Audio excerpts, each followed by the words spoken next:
Torej, hvala, da ste prišli, hvala tudi, da ste prišli na performance, ki ste ga ravnokar gledali. Nocoj v bistvu se želimo zelo na široko dotakniti teme nasilja, dotakniti tudi tistih najbolj urgentnih in nevralgičnih točk, s katerimi se soočamo v sodobni družbi in zlasti torej tudi manjšinske pozicije, bodisi torej ženska ali trans osebe in druge identitete, ki so največkrat nekakšna tarča spolno zaznamovanega nasilja. Spremljate cikl Prihodnost bo feministična, ki mu manjka en pomemben konec, ki nekako zaostri vso stavo. Prihodnost bo feministična ali pa je ne bo. Znotraj tega cikla ste si v 2 dneh lahko ogledali torej video performance Vrhunec 8 umetnic. Gre torej za video performance na kontejnerjih pred Novo pošto. Gre pa za razstrelitev replike Aljaževega stolpa in na nek način za neko apropriacijo nekih taktik, ki so bile skozi zgodovino vedno v domeni moških. In pravzaprav se bomo tudi tega dotaknili skozi današnji pogovor. Torej, kdaj je nasilje, ali pa če ga imenujemo samoobramba, taktika samoobrambe, legitimno sredstvo. In na drugi strani simultano, torej kdaj je neka skupina že a priori označena kot nasilna. Tako da skozi to današnjo okroglo mizo se bomo zagotovo tudi tega dotaknili. Druga stvar, drug performance je bil dva performansa Tjaše Črnigoj. Gre za pravzaprav 2 izmed 6 performancev, ki jih bomo skozi naslednjo polovico leta gledali na Novi pošti. In Nika Rozman torej je soavtorica teh 2, gre za performansa Diagnoze in konsentire. In se nam je zdelo pravzaprav, ko smo zastavljali cikl, zelo pomembno, da kadar govorimo o vprašanju nasilja, spolno zaznamovanega nasilja, hkrati nekako ne smemo pozabiti tudi na vprašanje užitka, vprašanje feminističnega užitka kot nekega prostora reparacije, nekega prostora emancipacije. In zato se nam je zdelo to zelo komplementarno in vredno sopostaviti. Now I will switch into English. A warm welcome to all my guests of the round table Gender-Based Violence. I will shortly introduce all my guests. Sara Afzali is an Iranian poet, journalist, photographer and visual artist based in Slovenia. Katja Čičigoj is a scientific collaborator at the University of Paderborn, where she will defend her doctoral thesis in feminist philosophy. Among others, she co-edited 2 issues of the journal Dialogi on feminist topics. One of them focuses especially on gender and violence, and it was also very much insight for me to prepare on this topic. Tjaša Črnigoj is a theater director and a philosopher and literary comparativist. As a theater director and author, she works both on the institutional and independent scene. Šejla Kamerić is a visual artist whose practice involves film, photography, objects, drawings, and installations. She has received widespread acclaim for her work on intimacy and social commentary that have become the main elements of her work. And Darja Zaviršek, PhD researcher and professor at the University of Ljubljana, Faculty of Social Work. She's the chair of Social Justice and Inclusion Department at the Faculty of Social Work and professor of the International MA course Social Work as a human rights profession at the Alice Salomon University of Applied Sciences in Berlin. So, welcome. Before you begin, just a short introduction from my side. On Tuesday, the Ministry of Culture, in cooperation with the City of Women, hosted an expert consultation on sexual violence in culture. This is actually the first initiative from the ministry to address this area systematically, as sexual violence has not been mentioned in any strategic documents in the field of culture until now. The consultation was very broad in scope, and various initiatives that have been working in the field for some time were invited to take the floor. It turned out that there is a lot of knowledge and a lot of partial research carried out by various NGOs and self-organized initiatives. City of Women, University of Ljubljana, Znami se konča, Rezistenca, Transakcija, on the basis of which a survey is being prepared at the ministry. The discussion focuses mainly on sexual violence, leaving out other forms of violence that target a person because of their gender or sexual orientation. Not only women, but also minority identities, other minority identities. Violence needs to be talked about, and it needs to be talked about simply because the recollection of others stimulates our own recollection. And so a certain archival space is created, and it needs to be talked about at different levels of decision making and in different settings, because it often turns out that we do not know very well what violence is exactly. In fact, throughout history, enduring violence has been part of the initiation of women who have to endure it, so it is about the normalization, of course, of violence. In culture, it is simply to make things happen and to make projects go forward.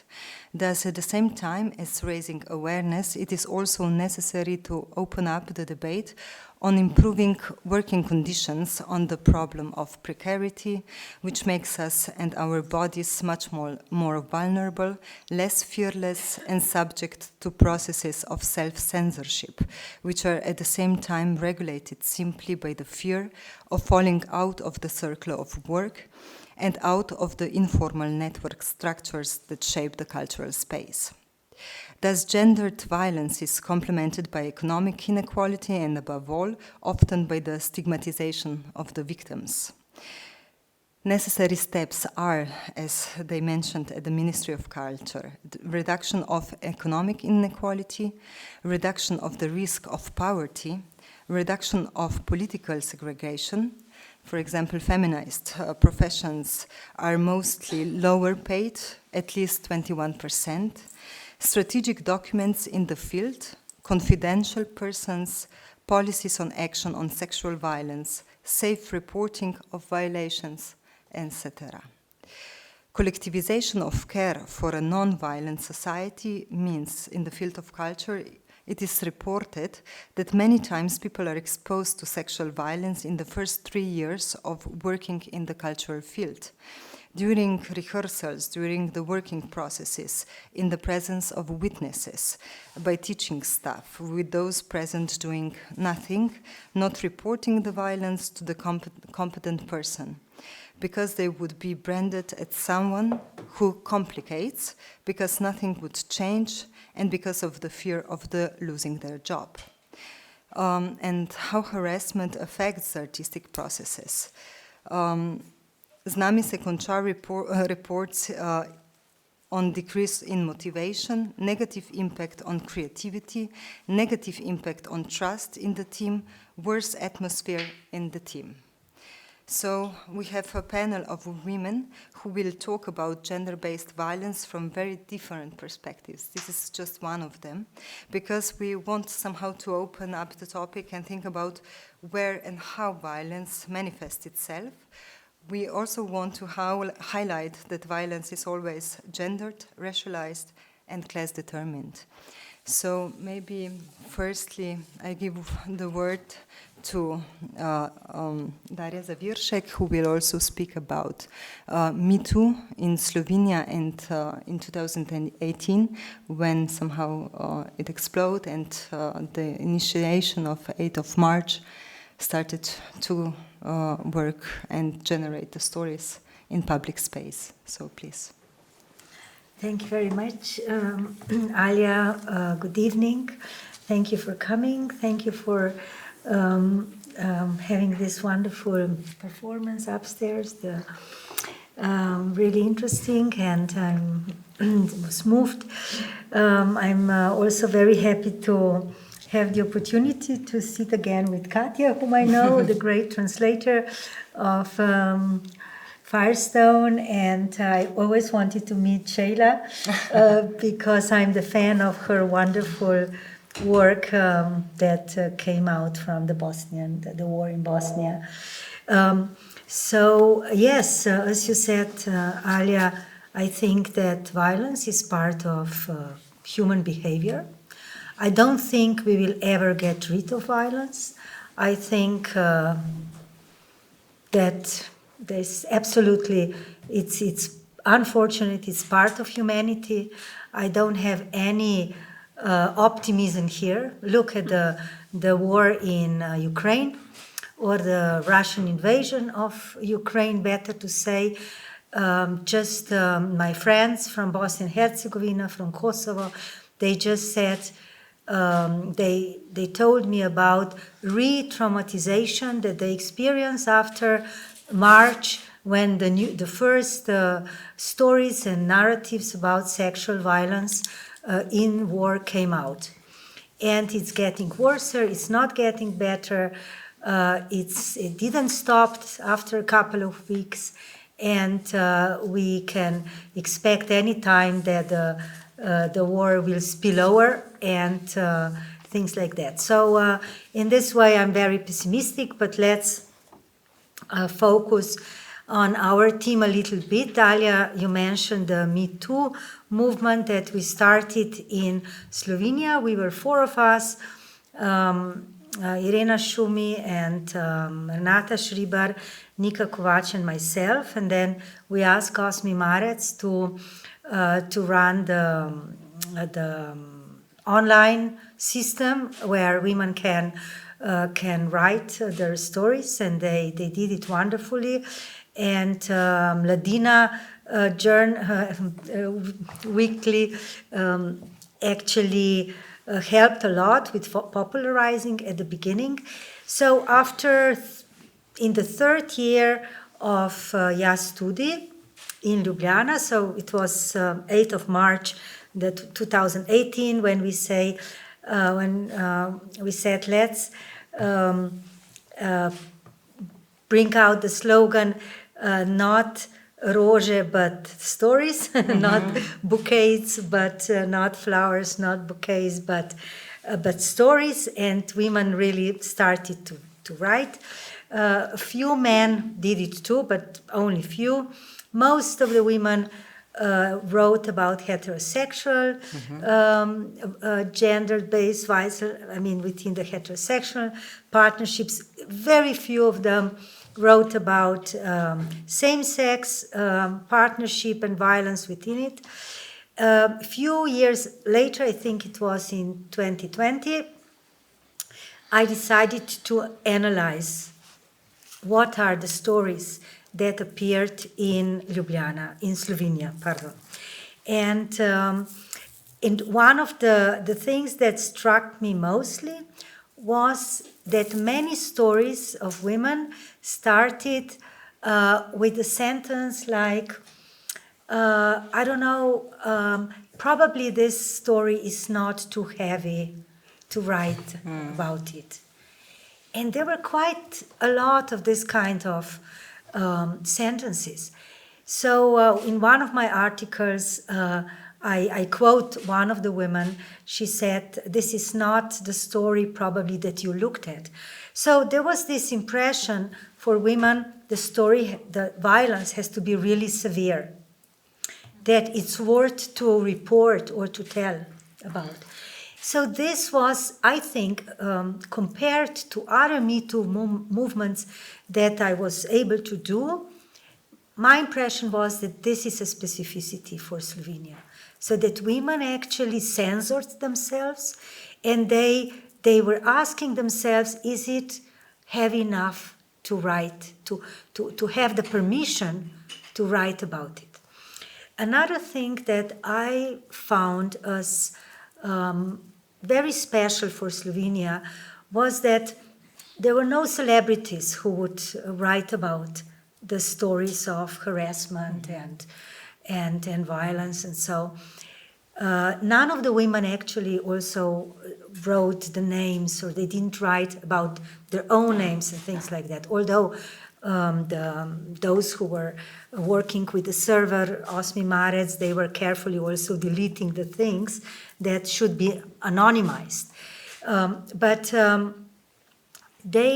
women wrote about sexual violence from early age, from childhood to adulthood. So my impression was that many of them, it was for the first time that they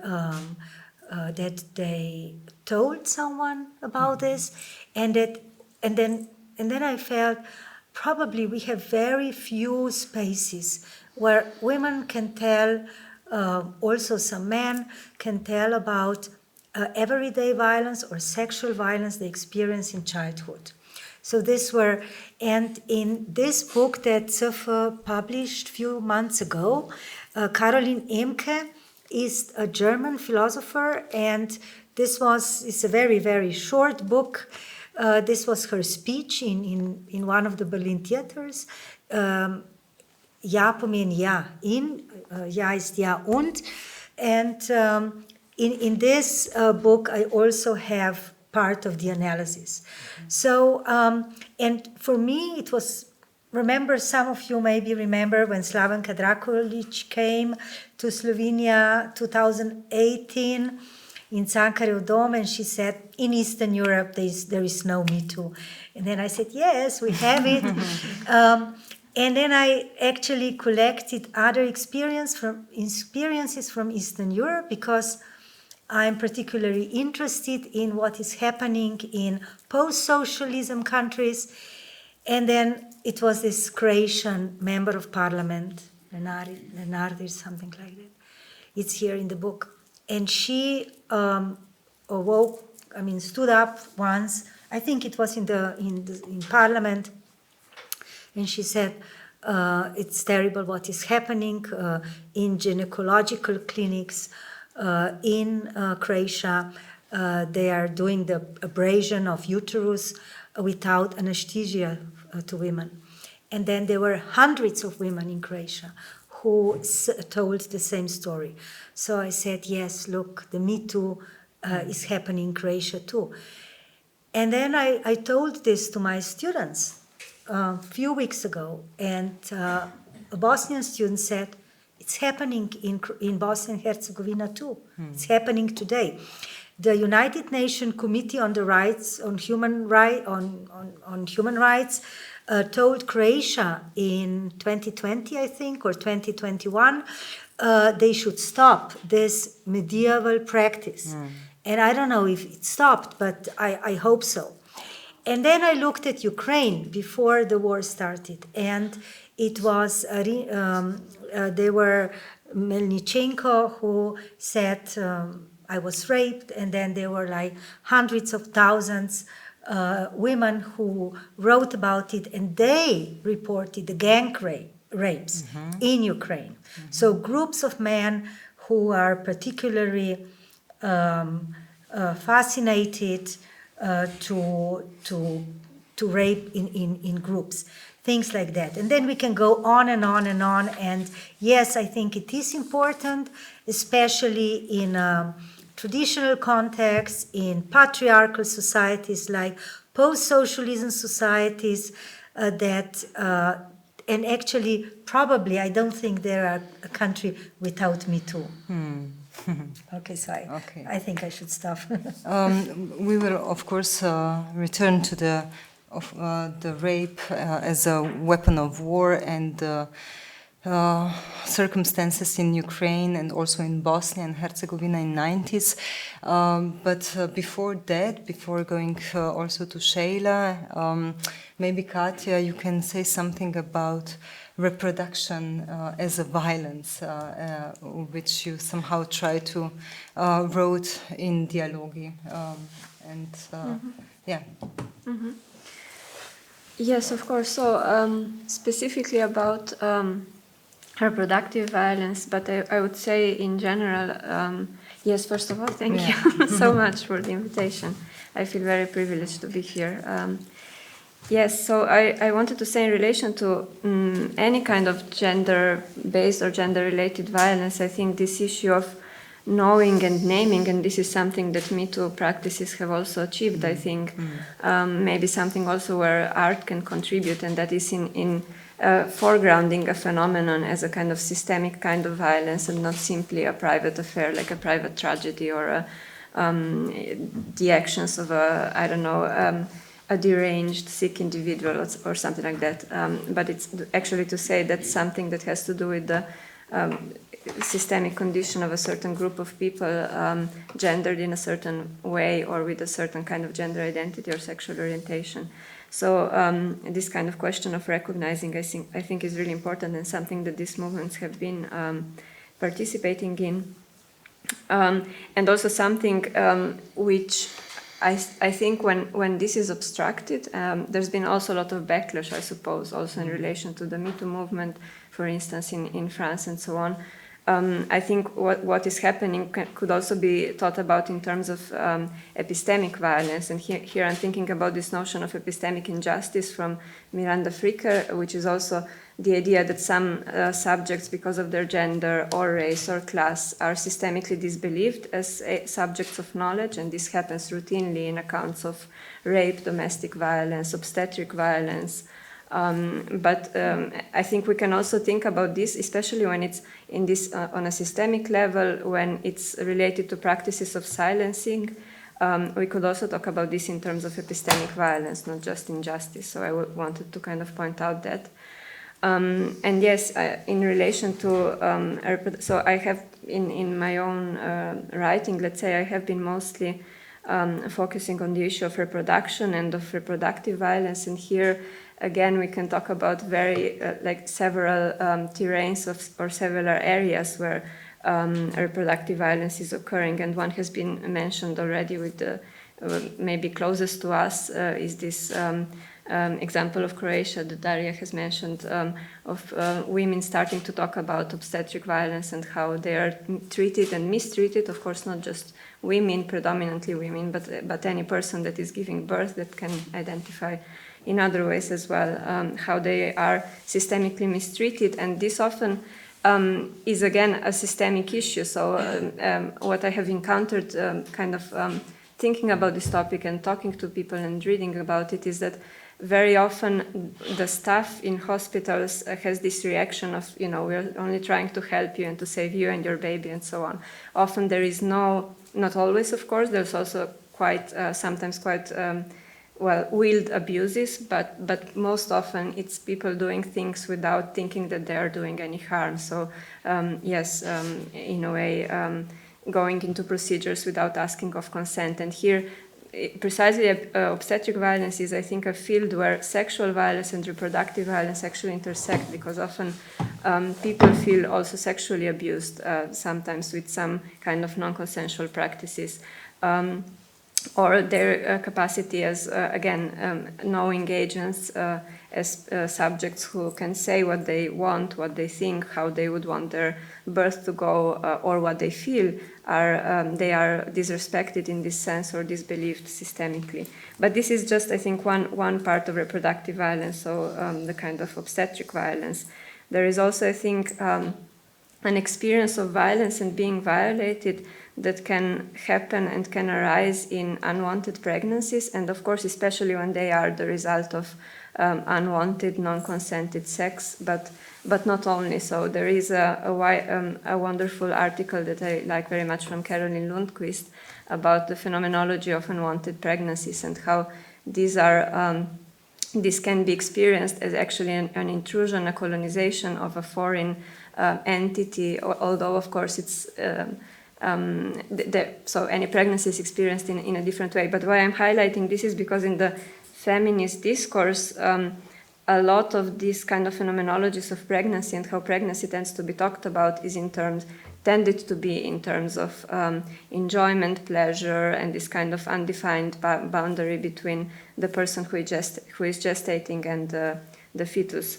And I think it's also important to bring these other kinds of experiences into the conversation. And I see, in a way, the performance that we saw today and so on is also going a bit in this direction. So talking about sexuality also and female sexuality, not just from this perspective of, okay, what is enjoyment and how do people enjoy, which we have seen represented in art as well in the last, I think, years, but actually bringing these kind of more difficult questions of what happens when there is no enjoyment and when people experience pain and feel violated and so on. So yes, unwanted pregnancy. And then maybe I will just very quickly, and then conclude, we'll just very quickly mention some other issues that of reproductive violence, and one is, I think, the violence of naturalizing reproduction, so construing some subjects as always already, in a way, their lives always already tending towards reproduction.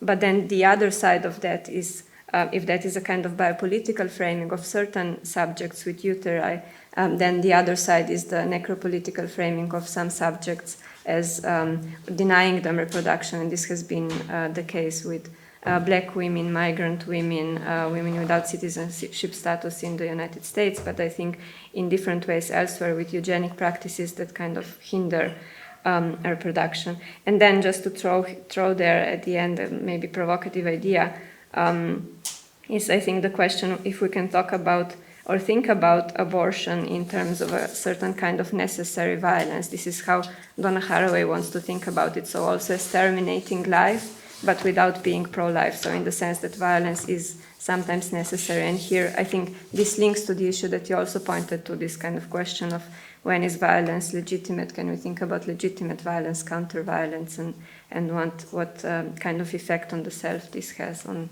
both the one that is perpetrating it and the one that is suffering it? I will stop here, I think. Yeah, but maybe we can also tackle the topic regarding historical movements and which are counter movements, which are using somehow this violence as a strategy of survival as well. Maybe just to go further to Šejla, she will talk about her art piece, Bosnian Girl, that was made in 2003. So this is the starting point also to talk about war and rape, and rape as a war crime, which wasn't the case in the Bosnian time.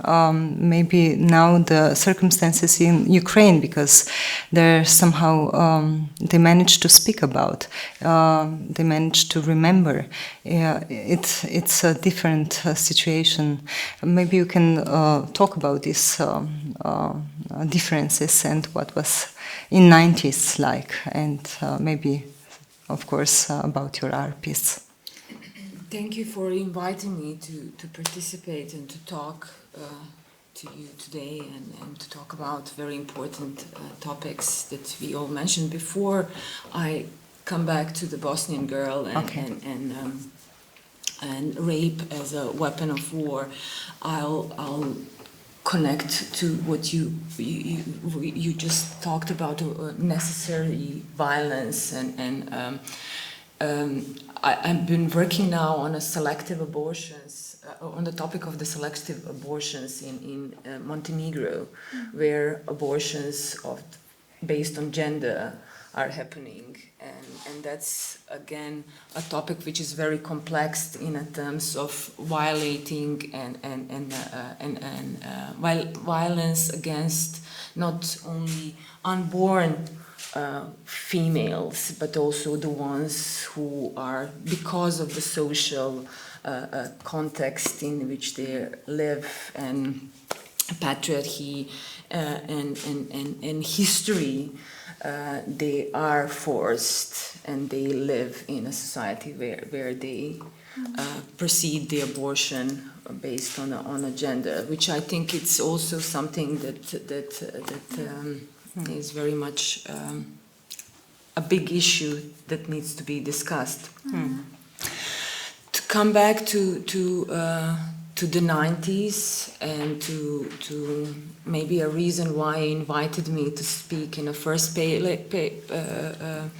and the reason why I accepted your invitation was that I am an artist, and I came to speak from that perspective. But also before that, I'm a war survivor, and I am a survivor of a sexual assault. In 2003, I made a work, Bosnian Girl, who probably most of you know. It is a work in which I combine my own image, so I consider it a self-portrait, with a graffiti made by a Dutch soldier, one Dutch soldier, which depicts women in Bosnia as ugly, smelly, with mustache. Yeah. So, but when I made this work, although I considered it a self-portrait, I never talked about my own experience, and the reasons for that were complex, and they still are. But one of, to start with, to explain a context, I was 18 years old when I was sexually assaulted during the war. It was by a UN officer. I was forced against the wall. I was touched and kissed unwantedly, and I had to scream and fight and to run.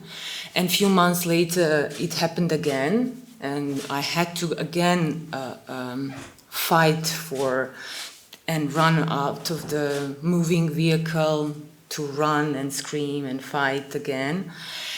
But I never talked about it. And I actually started to talk about it when Me Too somehow came into our region, or came to our lives, when the platform happened, and when I realized that it's also my obligation to speak up.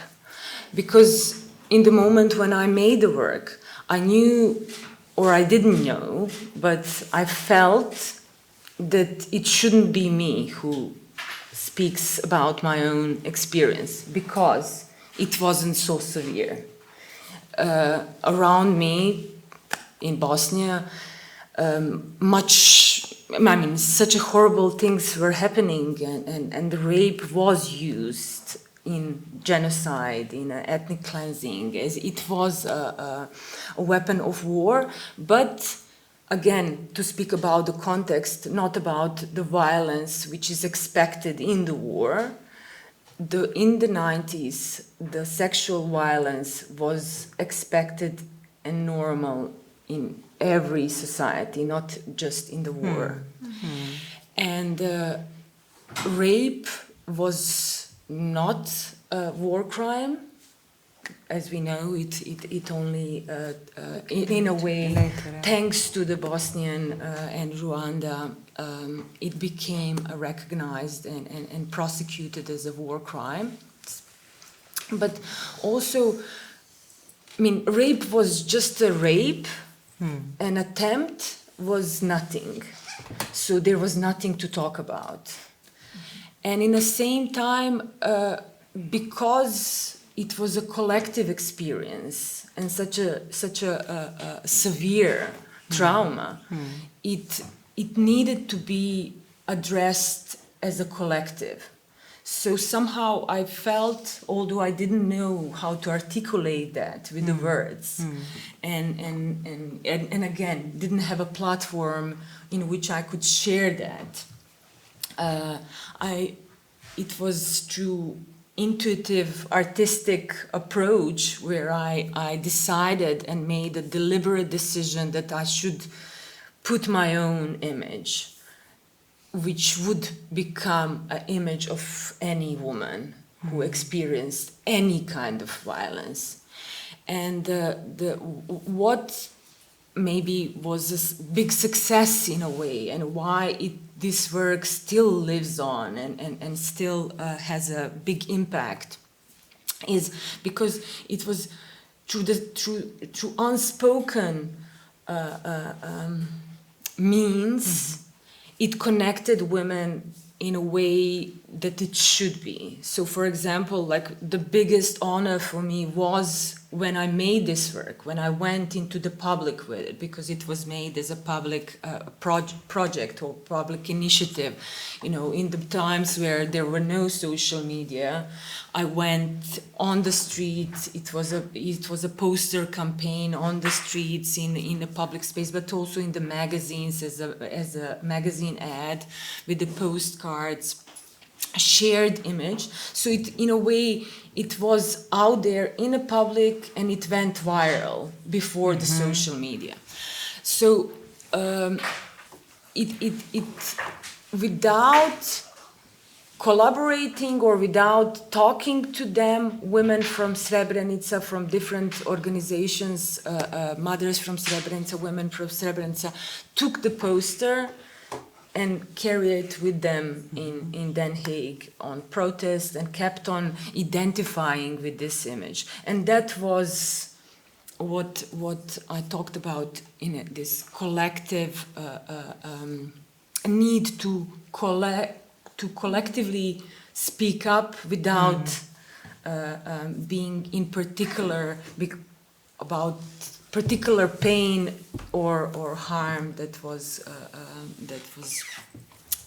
in a way that comes to another approach which I use in my artworks through the self-portrait, which is accepting imposed identities, those which are very aggressive and I mean which are violent and aggressive in many ways. So only when you accept these imposed identities, then you can refuse them. So in a way, for example, in a self-portrait in Barasada, in which we can talk about later, because it's connected to the pregnancy, and it is this white face and actually the message in which a woman say that once you are dead, you cannot kill me.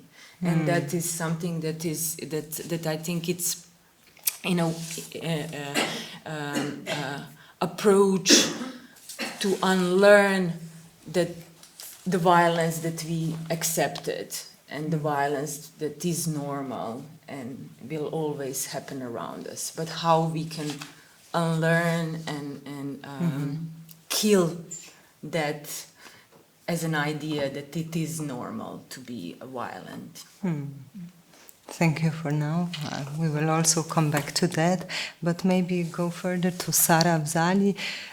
She will focus on her artistic practice and the situation of women in Iran, as well as the protest movement that has recently grown fiercely due to the pressure of the morality police and the theocracy in Iran. So we will also open this field, not just Ukraine, but also Iran and movement that is somehow now very fiercely protesting against the regime. So please. Thank you for invitation, and be here is perfect actually, because we want to speak about something that is dark and like our clothes here, and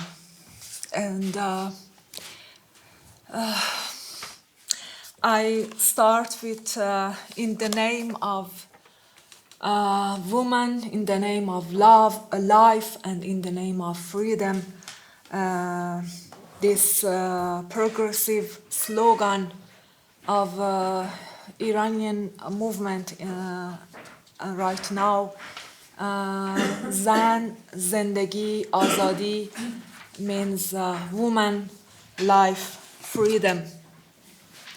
And so what is happening in Iran now, right now, we can tell is the biggest and most rightly women revolution in the history. That means that on a huge scale, this movement is not like other global women's movement in past, which fight for right for vote, or right for abortion, or for struggle for against of sexual violence, nor to reach equal rights with men for equal pay, which demanded this basic right to choose cover for own body and authority over it, that has been taken from them for more than 40 decades. During 43 years after the Islamic Revolution, the female body became an ideology battlefield.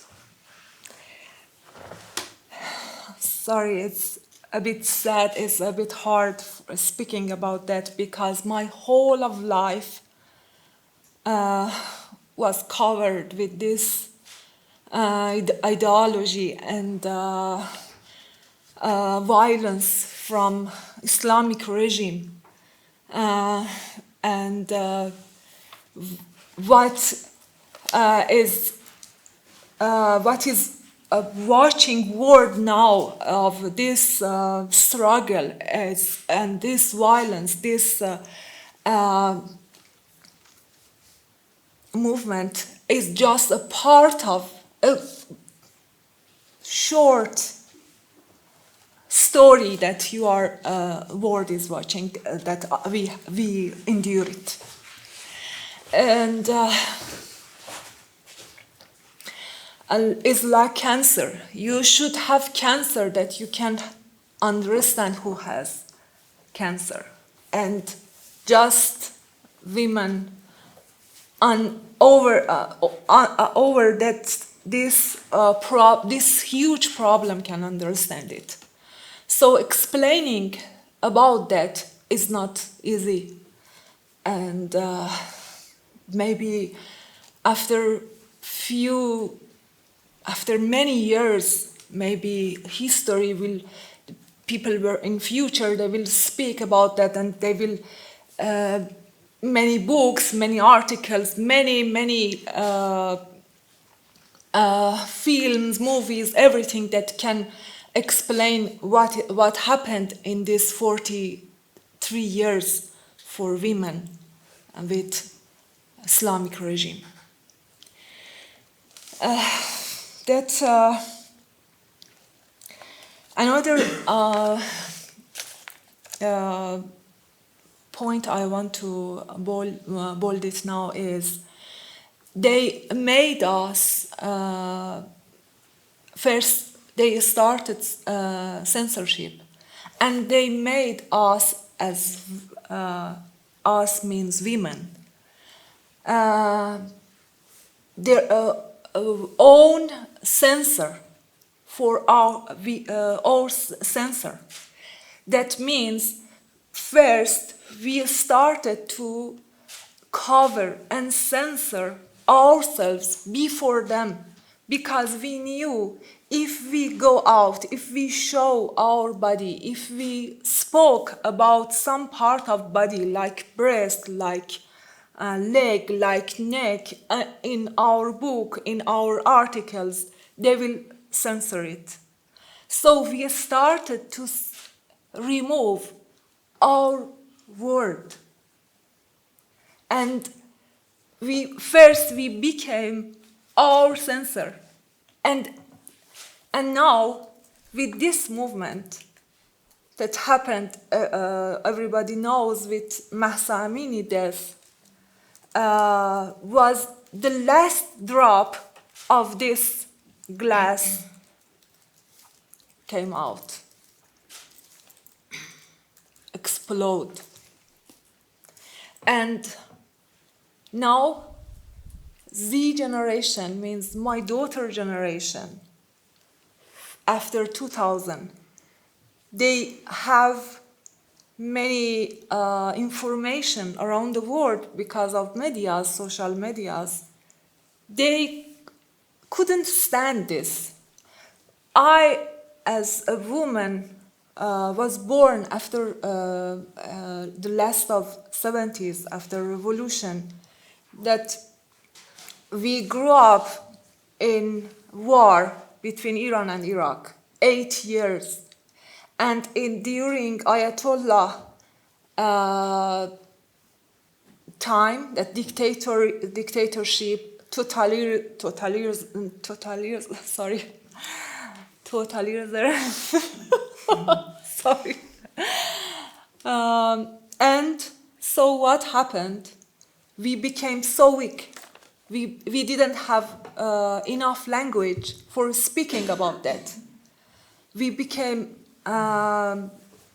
naive. Why? Because we couldn't think about that. Everything was forbidden. In my childhood, music was forbidden. Chess is Persian game, was forbidden. And so what they did with my childhood, with my teenager time, what they did, they removed all these colors of our environment.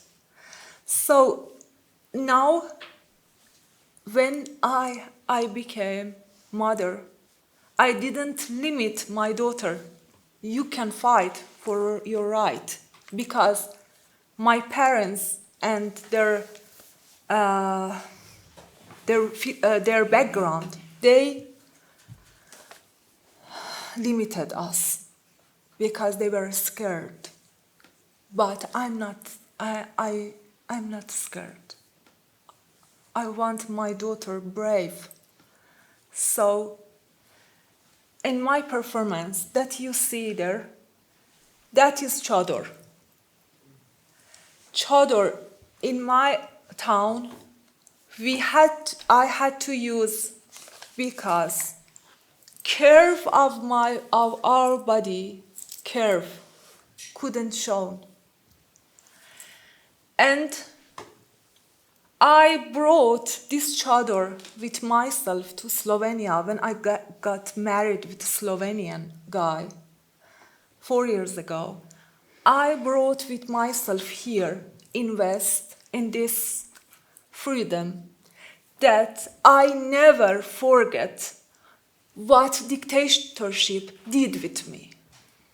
That I should remember how I passed that way to have freedom. So I started my performance in last October, when it was 1 month after Mahsa Amini's movement, or Women Life Freedom movement, on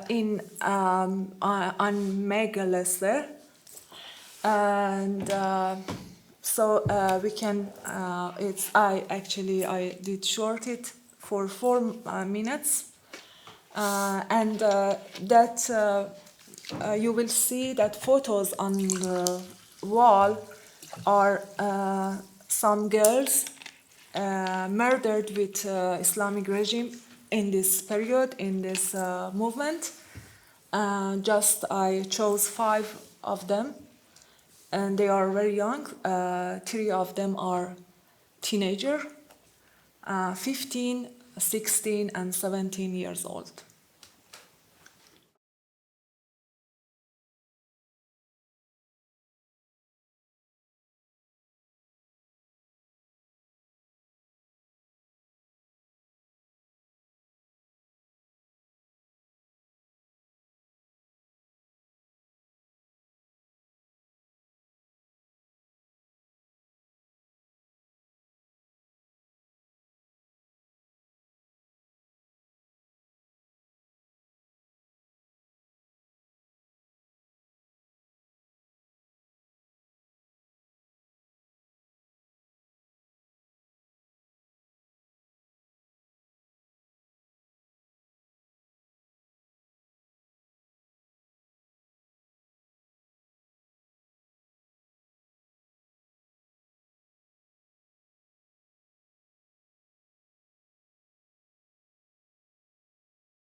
I should explain. Thank you.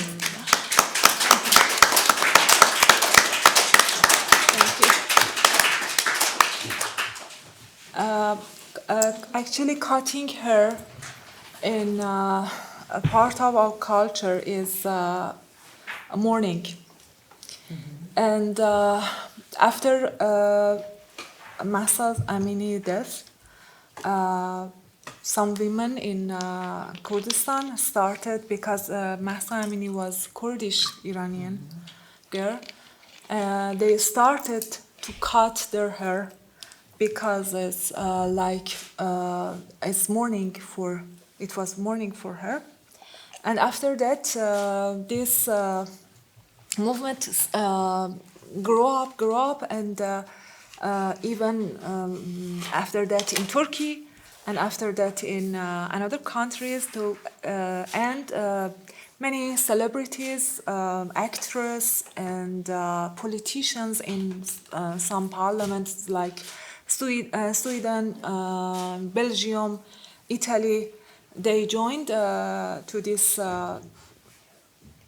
It's like now it's like performance, and they started to record their cutting hair and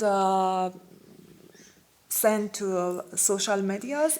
So around the world happened, and I cut my hair, and after that I didn't tell anybody, any audience, that you can join, but immediately my audience joined to this act, and after that, as we know, hair is a part of our body, and because women's body for that fundamentalism is forbidden, like as told haram.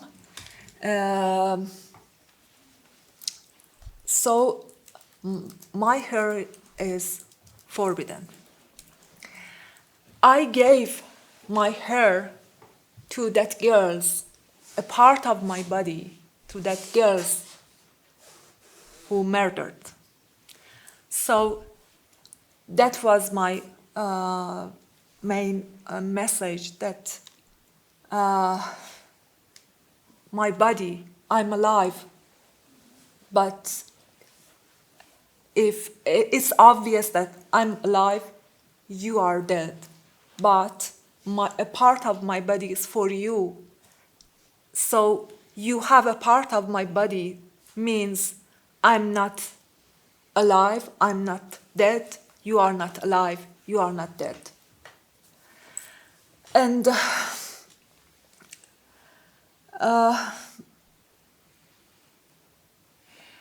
it's hard to just, I want to finish with this sentence.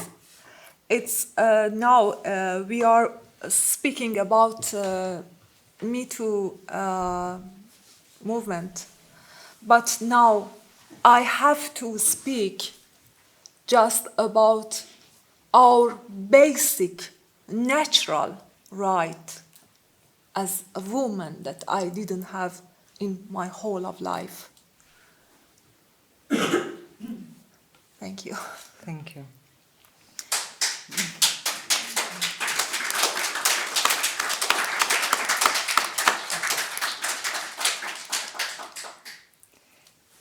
Probably we will also return. I wonder also about the strategic slogan of your protest movement, or Women, Life, Freedom, and its genealogy. It is from Kurdish Radical Democratic Movement in Turkey, as I understand, so maybe you can also tackle this. But before Tjaša Črnigoj, she will talk about representation, or tackle the topics on the representational level of theater. For example, Spolna vzgoja is something like that, which tries to somehow open up the discussion in the theatrical field. but also at the same time, I just want to know what do you think about how can we change the landscape of theater or art, and how can it be more emancipatory and more sensible towards practices that are much more equal and having in mind that without violence, for example. So I was also, and what do you think about theater right now? What is, for example, the position of theater? Is it very violent, or is it very patriarchal? Is it very hierarchical? Or it can be also the space of other relations and this. First, I would like to thank you for inviting me to be part of this. I feel really honored.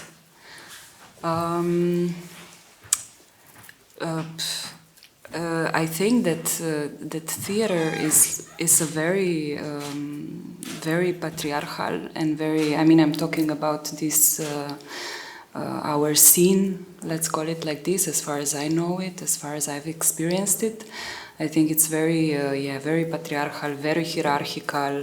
The practices are, especially when we are talking about institutional theater. Also, I went to the Academy for Theater, where we were trained to work more in the institutional theater. And for the example, one practice that is common in this frame is that you have actors that are employed in the theaters, and then you, as a director, you choose the actors that you want to work with, and you negotiate with the artistic director and so on. And we were doing this already at the Academy, and I found this very weird and uncomfortable, because I felt like I want to work with people that want to work with me, that decide for a certain project, for a certain collaboration, that are autonomous in this kind of way, and which is more happening at the independent theater scene, and this is why I feel like a very important part of sex education too. For me, is this is to be able to somehow create this group of collaborators, of co-creators, in this kind of way that you invite people, they decide, they come, and then you work together. And I feel it's also really important. For me, it was a really powerful experience. When I was invited to work with Kolektiv Igrauke, Rijeka, which is an all-female feminist collective, let's call them, because it was something so powerful to work in a group of women that are. That we somehow share some experiences, some views, and that we are just devising together, and we work like more collectively. We work in a way that not, I don't know, I am the director and I'm going to be like this big authority or something. No, it's directing is like one part of the collective creation. And this was one experience for me that was really mind-blowing, because it was so different from everything that I knew. It was like, collective, not hierarchical in this classical way. I felt each of us had a lot of autonomy, and I feel like I'm trying to, since then, I feel like I'm trying to create similar conditions that would allow me, because I felt a lot of joy in creating, which I think it's unfortunately it's something that is rare in the theater to feel, because I feel like this patriarchal environment and hierarchy often creates processes that are like very difficult, that in the end people like don't like theater anymore, don't want to do theater anymore, or somebody is like a victim in the group, because also for the example at the academy they don't and didn't teach us about group dynamics or group processes, but theater is a group thing, and so it's really important to have knowledge about this, to be aware of things, because otherwise it can really quickly become very destructive and toxic. And unfortunately, in a lot of processes, I think this happens. So yes, I'm trying to create in a way to somehow be aware of power dynamics in the group. As far as I can. I mean, I'm trying to do that as a director, and at the same time to also take care of my own autonomy. What do I need to be creative? What do I need to feel joy when I work? What do I need to feel pleasure in working? And I feel like this. Already when I'm saying these things, I feel like they are so rare in a way that it's weird if you talk about it like this. But for me, this was something that, how do you say, inspired me or pushed me also to into this project, sex education too, because I felt like. Yes, it's important to speak about sexual pleasure as a right, as something that we as human beings have the right to, and what are the difficulties and how is this connected to our culture? What are some beliefs or norms that are preventing us from even speaking about it or from even acknowledging it's there? And how to deal with this. I was really shocked when we were doing the research, and our expert collaborator, Dr. Gabriela Simetinger, she told me that according to some research, up to 40% of women experiences painful intercourse. For me, this was, yes, I mean, why aren't we talking about this? Why aren't we making performances about this? This is important. This is not something that, because I feel like in our culture, we are still very patriarchal, and it's, we have these beliefs that, yes, I mean, it's, for a woman to feel good in her or their body, or to to feel good in encounters with others, it's like of a secondary importance. Or a woman should be able to endure a bit of pain, you know. And for me, this is. We should talk about this, we should address this, we should question this, because these are some beliefs that we have to fight against, because it's our right to feel good and to feel joy. And this, I don't know if I answered, but yes, this is basic. I mean, and also what is important and what was driving me, because one thing is about these beliefs, let's say, or ideas that we have as a society, But another thing is that these beliefs and ideas then shape the system that we live in, you know, because then you have doctors at the Faculty of Medicine that don't have the subject of sexual medicine, and they can't offer support to women because they don't have the knowledge for it. Or the sex education that we have in our schools is very poor. It's restricted to reproduction and the reproductive role of a woman, and to how do you say, to the danger of sexually transmitted infections.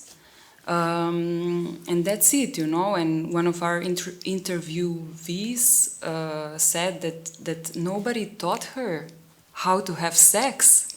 That all she remembers from school and from sex education is a picture of a man lying on a woman, and you could see what goes where, and that was it.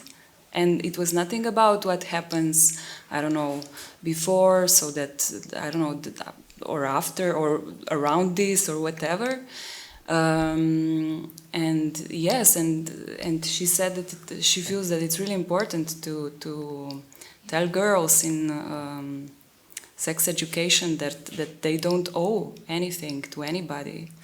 And so yeah, and I also I really wanted to work in this kind of way that it's documentary or documentaristic, because I feel like it's really something special to be able to talk to people, to real people. To already the interviews are like a special experience, a special kind of sharing. And then to be able to put this on stage and to somehow share this in a group of people that comes to these events is this I mean, this was for me at the beginning my intention, to somehow open this in the space of theater, because it's a space where a group of people gathers around something. So yes. Thank you, Tjaša. I know it's quite late, but maybe a few questions. Also, if you want to ask something, this is the right time to maybe ask. But yeah, please. Yeah. No, but I just had a little commentary. If this is also fine. Okay. I was really inspired by this. I don't know this before. Thank you for both performances that we saw today, and for this conference. It is really good to listen to all of you. But this was really inspiring for me, because I also had this feeling when I moved from, I used to live in Serbia. I come from Serbia, I'm from Belgrade. And when I moved from Belgrade to Sweden, I had a little bit of a similar experience, that my identity was somehow produced for me. Because when I came there, I considered myself queer, you know, not a Serbian, I'm a citizen of the world and all of this. And then I went there, and then very soon I learned that this cannot be. I was produced into a man, I was produced into a Serbian man, and there was no way to escape it. So what I did, I made some nice tattoos in Cyrillic, and I have this garlic here. So I accept this imposed identity for me, because for me this was queer in a way, that because, you know, every identity is a performance, so why not play it like this, no? So for this. But then I also learned something, and I'm going to be a little bit now confrontative with this idea of coming to, because I had similar of experience of coming from a very totalitarian, homophobic, patriarchal country to something that I considered like a feminist, democratic, whatever, a place of freedom, no? Yeah. But then I very soon learned that the freedom of the West is somehow the non-freedom of the East, let's say in quotes, whatever that is dependent on the freedom of the West is dependent on the freedom of non-freedom of the East. No, so my pink glasses very soon fell off, in this sense that this was maybe the land of freedom, but this freedom is paid by, you know, the centuries of how to say, colonialism and everything that is not stopping anymore, you know. So I have this experience that bombs were falling on my city in the name of democracy, you know, and people were being killed in the name of democracy and all of this. So I think for me, this is something that I get a little bit like, you know, when we talk about West as a place of freedom, this is, I think, I don't want to sound like I'm explaining stuff, but this is just my experience, that this was like, I very soon learned that for us to have some kind of universal view, we have to accept that there is no humanity. Humanity doesn't exist, and for me this was a very good experience to learn. You know, that this is some kind of construct, idea of humanity is a construct that serves a purpose, that works against you and me, I think. Okay, So, I have one point about. Actually, I know that you have good example, maybe metaphor of democracy bombing and when I told I left my country and I left that dictatorship and came here and I found that freedom. I was talking about just about covering my body, not about freedom, you know. Actually, I have Dr. Čičigoj has one explanation about what is happening in Iran now. Many explanations. Okay, but actually, I want to tell exactly what he is telling about what is happening in Iran with his view. That if I can find it here somehow. Yeah. He is telling, okay, it's few sentences. We have our own feminism. It means predominated forms it's called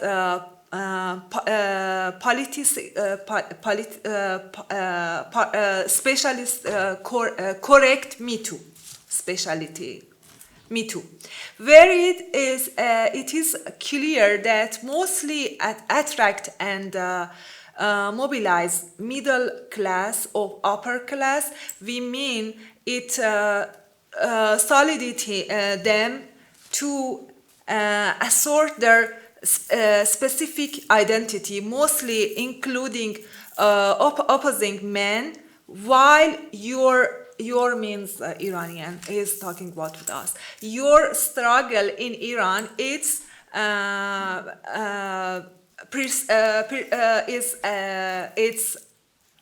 a feminist protest with immediately include also men.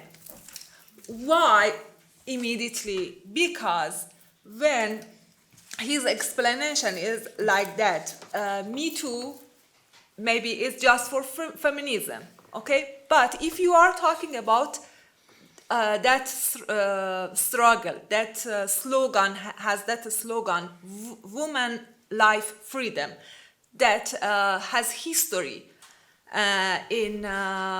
If you know that PKK is a group, a Kurdish group in Turkey, and Abdullah Öcalan was their leader, and he started this slogan with Kurdish word, Jen, Jian, Azadi.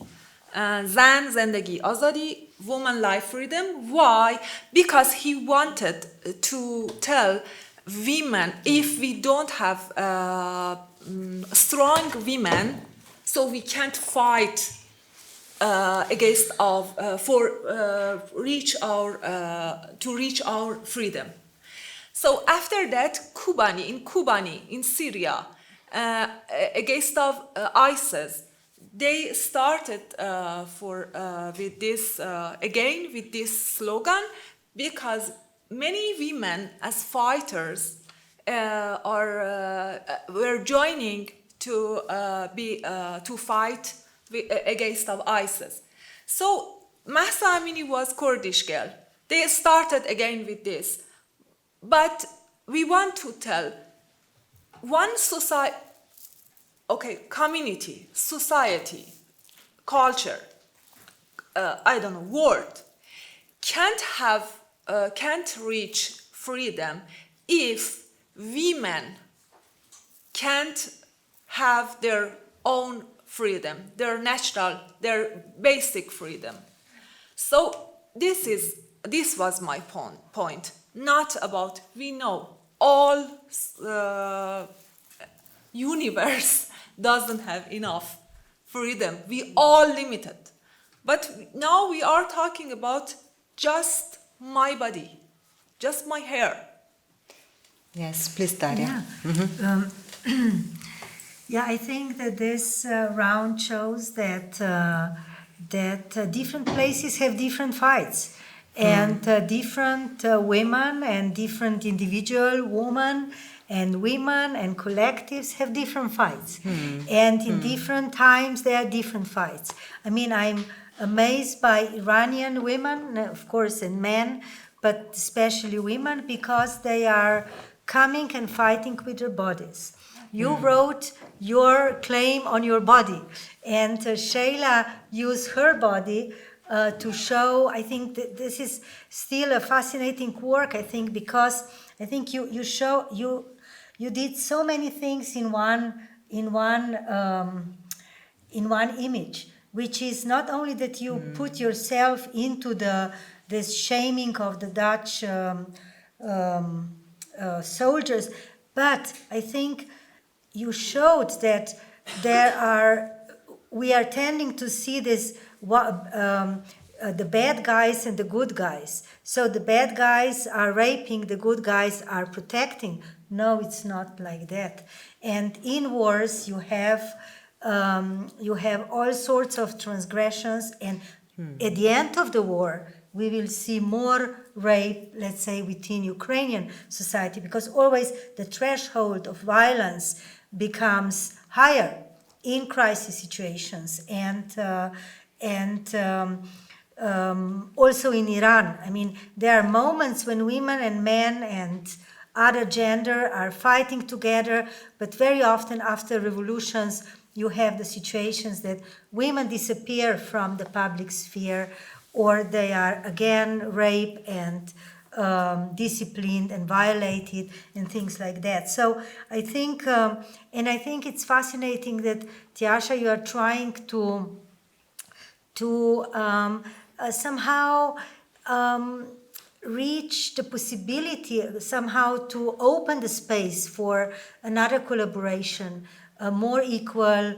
And I think the only thing we have is our words and our art and the music and all sorts of art and writings and so, of course. But at the end, this is usually we are using our words. And this is, I think, the way that we fight in different parts of the world differently, and that's what we need to acknowledge. Yes, please. Thank you all for your coming and to talk about identity violence. I think Šejla Kamerić also continued in then your later works with the work Opredeljenje или Istrebljenje, which is also like a continuation or a similar line. And also Darja, as you already now pointed, that because we usually tend to say we still live in a patriarchal society, and you pointed out that patriarchy, it's historical, that it's not a historical phenomena. It's very stubborn and it has different faces, but it's structural, and this is something that I think our ancestors very much knew. We just had we celebrated the foundation of anti-fascist Front of Women, and within the Yugoslav project, patriarchy, at the beginning, after the war, women could not, in some parts of Yugoslavia, even inherit. They weren't legal subjects. They could not vote, and so forth. So there was this in very short time, huge development made. And my question would be, I guess, please others feel addressed as well, but I guess Šejla and Darja maybe are more kind of natural suspects. Like, how would you say how, from the post-war situation in Bosnia, now these urgencies in regard to identity, gendered identity violence changed? Like, if they changed? We just 14 days ago there was a brutal public murder of a woman in Pristina, pregnant. Darja, and for you, how you think that it's changed, like after the transition, where we also experienced, we erased, so basically, you know, genocide, rise of nationalism, repatriarchalization in terms of changing of, you know, what child is, what the role of woman is, and so forth. Like, how are these fights for you changing in this current situation? I think it was the neo-patriarchy that we experienced after 1991 with new ideology of what is the proper woman and addressing, bribing women who should have more children and they should stay at home and they should actually be beautiful in all these things. I think it was very easy to turn into neo-patriarchy. And I think here is the criticism, at least in my eyes, that actually socialism did a lot of formal things, but actually structurally very little was changed. So it was so easy impose socialism to bring all of the Steve Bannons and, you know, new rights and the church and the worst from the churches and things like that to bring here to Eastern Europe, because the formal equality that socialism achieved. Fine, of course, we need economic freedom and women got jobs and they got some housing and so, but that was more or less, that's all. And I think here I could get really angry, you know, and I think that women were very secure in their position. They were very sure that they're equal, but of course, the reality is much, much different. I don't know, Šejla, what I you think you know, it's always the trap because the door opens so they can be shut. To quote, we do, the system sells us idea that we are free and we are not. Through different reasons, we are not. From the capitalism and as well, you know, a female position in such a system which exploits, constantly exploits our labor, our bodies, our identities as well. So it is a wrong system in which we live in, and as you said, like nobody is free and freedom and justice doesn't exist as such.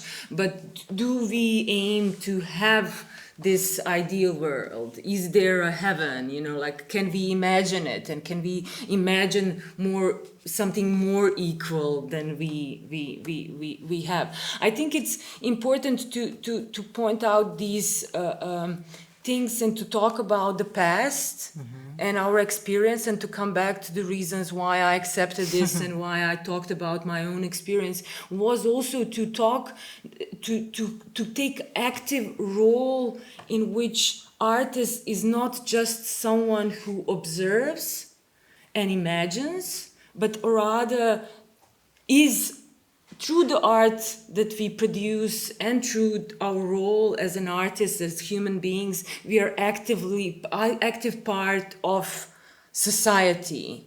And we do experience, and we need to take the share in shaping up that world and educating, and also being unconventional researchers and translators of that society, so we can articulate things which sometimes, not sometimes, but very often politics cannot do, because politics is in a hand of powerful one, or history cannot shape because the history is taught by those who are winners. Yeah, to quote again. In a recent project, which has the title "Mother is a Bitch," I talk about the witchcraft, and in the other project, which or a series of the work, where I use the crocheting. I combine these two elements, which on a first sight could look very different in a form and a media, but deal with the same thing, which is the right of a woman to emancipate and to talk about their own body, but also the experience they share, which they were not allowed to speak about. For example, of course, I mean, I don't have to talk so much about it, but who were the witches and why they were prosecuted, and what was the longest war and continuous is the war against women and their own body and exploitation of them. So of course that women gathered. And of course that they gather around the fire. And what was that? Why the women who were accused of the witchcrafts was, coming from the poorest society or the minorities. Why they were widows. They were ones who were helping other women in curing themselves.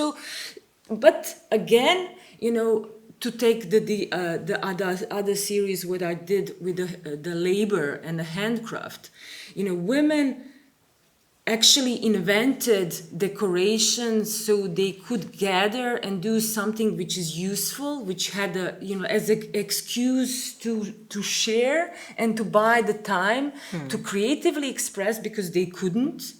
And also to be able to have a free time to share their own stories and emancipate, in a way. So somehow, now we do have a freedom to gather without having to knit or crochet or wash. So we don't have to sing. So we don't have to use the codes to share the knowledge. We can to openly talk about our body, our experience, our work, but in the same time, our rights are being again shaped up and taken away. So that's that is this trap that system tells us that we do have this nice position in which we are in a warm place, safe place, but for how long? And is it safe enough? And is it free enough? Yeah, that's why we need to be louder and also reflect on why we are in this position right now. Katja? Yeah, I was thinking when you asked this question about what has changed, and I think an important thing that surely has changed in reflecting on gender-based violence is precisely this place where your question comes from. So the kind of an explicit reaction that gender-based violence is not a uniform thing, and neither is its opposition a linear progress that just kind of goes on and everything will be then better. But it's a more complicated, more complex, historically nuanced phenomenon. And I think that is one thing that today is much more clear to us in this explicitly reflected way.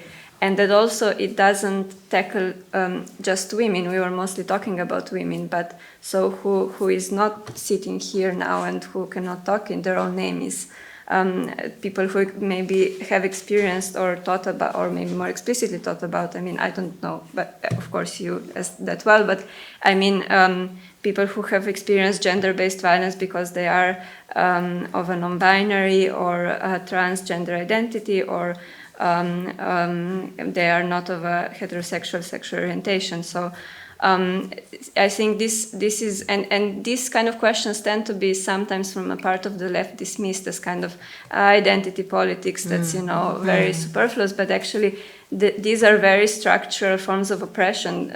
Trans people, non-binary people are among the most poor and precarious subjects. They experience sexual violence, violence on the streets every day. And so in my thinking, in my scholarship, what I'm thinking about a lot is how to bring these issues together. So to talk about the kind of structural violence and oppression that women, and throughout history, these were mostly but not exclusively cis women, have experienced, and a lot of these phenomena that you talk about, like obstetric violence, sexual violence, they have a lot to do also with this kind of misogyny that is specifically the hatred of females who identify and are identified as women.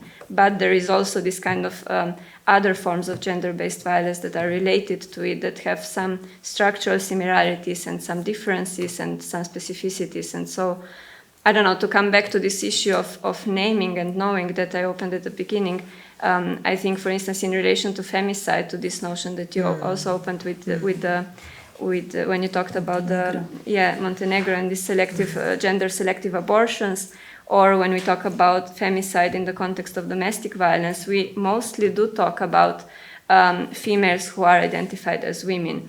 But on the other hand, today there's a lot of actions and organization that is going around that wants to kind of broaden this notion into including not just women but all sexual, so all groups marginalized by gender identity, sexual orientation, and so on. And this is really an open question that stays with me. Does this make sense? Do we need a wider concept? Do we need to really broaden femicide or keep femicide for women?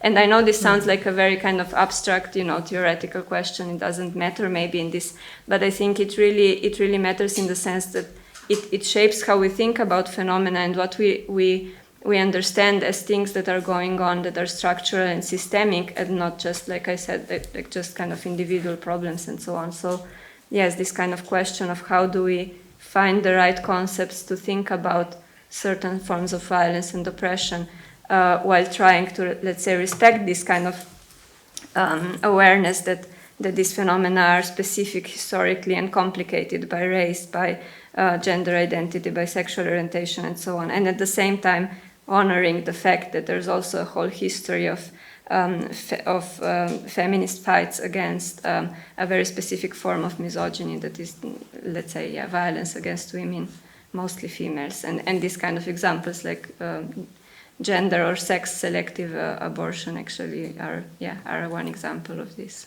Yeah. Excuse me, I want to add just a short. Maybe we can have resolved that women's body are not, in one moment, are not their own thing. It's also for others. For example, when they should have abortion. Why?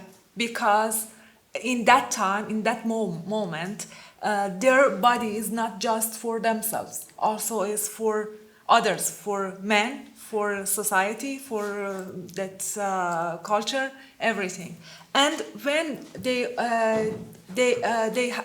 have violence, that attack, rape or something. In that moment, their body it's just a tool for another person. So maybe we should first. We should have our own thing just for ourselves. Not we should stop this idea that you can have you means who has powerful more than has power more than me can have my body. But I mean that's the basic of this struggle, is because the women have a body which can carry, it's a vessel that can carry another human being. Yeah. That's why it should be taken away from them, so they don't own it. So, you know, that's the basic of the struggle, to own your own body because someone else wants to reproduce. And that's like, I mean, we are invasive species and we want to reproduce. And in the same time, you know, if women were given the power to choose, then the man wouldn't be able to reproduce as much as they would like to, and that's kind of like. So I mean, yeah. So you are right. You know, we where to find this balance, or if there is a balance, because we are on the end, as I said, like invasive species, which it goes well with the idea that violence will be always present in our nature and behavior. So how can we fight that? How can we correct? Or should we abolish gender in general? You know, I think so too. I think it should, but you know, also how to allow the freedom. I think there are good examples in which, you know, allowing different options and seeing that they are possible and not judging. I think that's also one more question. Actually, that allowance for me now, it's the main point for me now. It's who has this territory, maybe. No, but for me this is a very interesting question. I think for me this is the question of all questions. I don't have an answer, but just this, because now we were talking a little bit about ideas of Silvia Federici, and this for me this was also a little bit of what she says, you know, that before the accumulation of capital, first was the accumulation of differences. So I'm thinking, are we going to find a way to formulate this one violence that is not going into more and more fragmentation of different identities that are the victims of the violence? In Serbia now, the feminist war about are trans women or not is flaming up. It's a horrible thing that is happening there.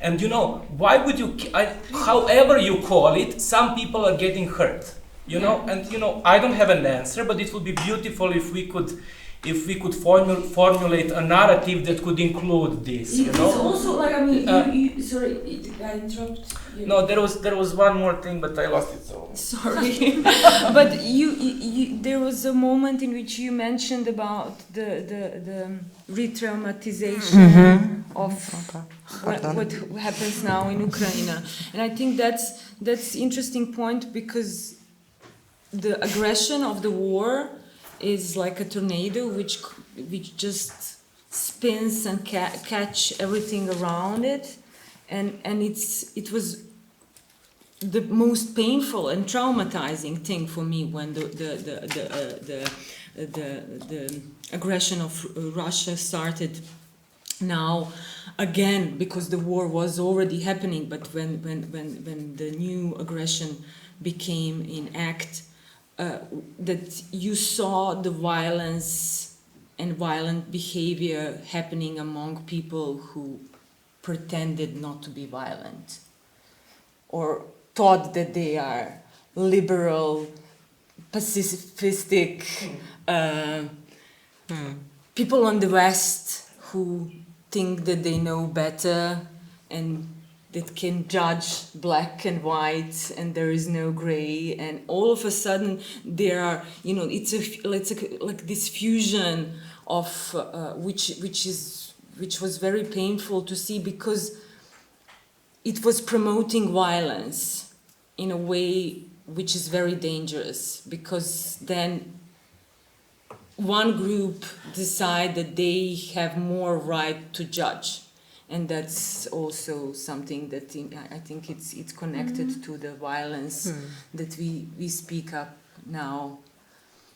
I'm really sorry to be boring, just I remember what it was. No, it was about this abolish gender. Gender is a lie, but please do not abolish it. I think we need this lie, just don't believe in it. It's a lie, and let's pretend, you know, it becomes real when you get hurt because of somebody who believes that this means something. But, you know, it's like wanting to abolish theater. We need theater. It's not real, you know. You're not gonna change society in theater. It's a lie, but I think it's a really fun lie. It's fun, be really fun. Pretend, keep pretending, and it's fine. But don't abolish it. We are quite late. I think we can continue in more informal way if you agree with it. Thank you for coming. Thank you.